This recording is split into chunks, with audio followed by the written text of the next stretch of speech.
నమస్కారములు. మీ మనసు ఏం కోరుకుంటుంది? బాధలో ఉన్నప్పుడు ఓదార్పును, చికాకుగా ఉన్నప్పుడు ప్రేమను, అలసటగా ఉన్నప్పుడు విశ్రాంతిని, విరక్తిగా ఉన్నప్పుడు చావును, కర్మ తప్పించుకోలేమని ఓదార్పు పొంది ఆవేశంలో అరుస్తుంది, గెలవాలని చూస్తుంది, అహంకారంతో విర్రవీగుతుంది, ఓటమిని అంగీకరించదు, తృప్తిగా ఉండదు, ఉండనివ్వదు.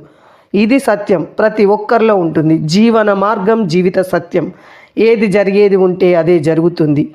ఏది సమస్య కాదు. మన మనసు ఒప్పుకుంటే చాలు.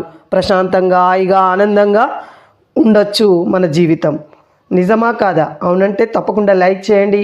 ఈ చిన్ని నా కవితకు కామెంట్ చేయండి. సబ్స్క్రైబ్ చేసుకోండి. ధన్యవాదములు.